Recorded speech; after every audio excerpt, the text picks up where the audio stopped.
Hello, I'm Stephen Hill, JustMyPicks.com, and I'm bringing you a special NFL Midseason Award show. Basically, we've had a great NFL season for the 2012-2013 NFL season so far. We've had a lot of surprises, a lot of good things, a lot of bad things. So I'm bringing you the three best of the best categories, which is MVP. We have Rookie of the Year and also Defensive MVP. And I'm also going to throw in a couple of candidates as far as Head Coach of the Year so far through a couple of weeks of the season. First off, I want to start with Rookie of the Year. Pretty much we've had a lot of great rookies have breakout games. I know we have RG3 looking well. I know we have Doug Martin down in Tampa who's running like a grown man. Every single football game that he gets a chance to prove himself, especially against Oakland, he seems to rise to the occasion and give the Buccaneers the best available opportunity to win. You also have the guy in Indianapolis, the #1 overall draft pick, Andrew Luck, who has basically done one of the best jobs replacing a legendary icon, if you will, and Peyton's still playing. So my Rookie of the Year so far, it's between four people: Ryan Tannehill, Doug Martin, RG3, and Andrew Luck. I'm going to give the edge as of right now to Andrew Luck, because I can only say so much about what he's done for the city of Indianapolis. I can also tell you that he's replaced Peyton Manning and got people thinking playoffs the year after Peyton Manning leaves. So that's one of the incredible things that we have to look forward to. All of these candidates, as far as Ryan Tannehill, Doug Martin, RG3, and Andrew Luck, are exceptional rookies. There's not one bad rookie from the four names that I stated. But as far as winning it goes, Andrew Luck is going to get that top spot. Next, let's go to Defensive MVP. Pretty much out of this category, it's only 2 to 3 guys that I really look that stand out on the radar for this season thus far. And we have to start with the obvious. We have to start with Mr. J.J.Wyatt down there in Houston. He has as many pass defends as he does almost sacks. So it's looking like he's going to have one of those double-digit years for pass deflections and for sacks. He's unblockable. He's uncontrollable. We've seen him go get double team, triple team, even single covered. So he creates havoc on the line of scrimmage and creates very, very small passing windows with those giant hands when he jumps up and swat them. And he also has a couple of interceptions on the year.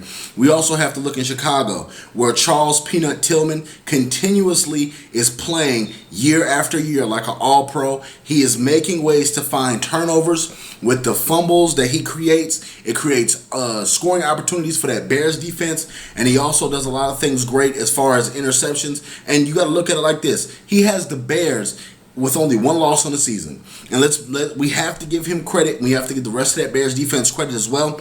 And my last candidate, Clay Matthews. I can only say so much. Clay Matthews this year is unblockable. I know he's hurt right now with the hamstring injury, but Clay Matthews has shown us week after week after week that he is unstoppable as a blitzing linebacker. He can cover okay, but he's also, when he blitzes, he's on the money almost every single time. In this category, it's kind of difficult, but I have to give it to J.J.Wyatt, for the simple fact being, if you take J.J.Wyatt off this defense, it won't be the same defense. If you take Charles Tillman off that defense, they may still make the playoffs, but they won't have as many turnovers because he causes so many, like that in that game in Tennessee. 3 forced fumbles. It's you can only imagine what it would be like if the Bears had another corner and they can still do the same thing, because you have Urlacher, Briggs, and all those other guys that play well, including Julius Peppers. Wyatt is just extremely valuable to that team. And last but not least, the MVP. We're looking for the MVP to make a big standout. Out of my candidates, I have Matt Ryan of the Atlanta Falcons. I have Charles Tillman of the Bears. I have J.J.Wyatt, and I also have Peyton Manning.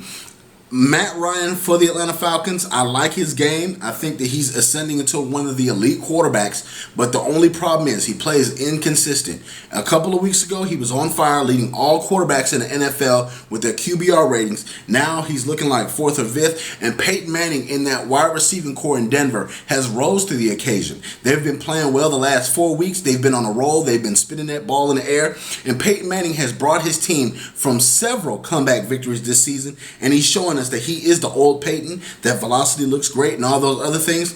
I'm giving my my midseason award going to Peyton Manning for the MVP award. But the last category we have is Head Coach of the Year. It's a flat out dead horse race when you have Mike Smith has the Atlanta Falcons 8-0, and then you have Lovie Smith with the Bears 7-1, and you also have the Houston Texans at 7-1. The clear-cut favorite goes to Mike Smith. Also, Lovie Smith does have the Bears in prime position if the Falcons do slip up, that they could possibly jump up and take that number 1 spot in the NFC. So let's look out for that. You can check me out at justmypicks.com. You can also follow me on Twitter at justmypicks. You can also check me out on YouTube, the new YouTube page, YouTube.com/justmypicks. Thank you, justmypicks TV, excuse me. Thank you very much for subscribing, and please comment.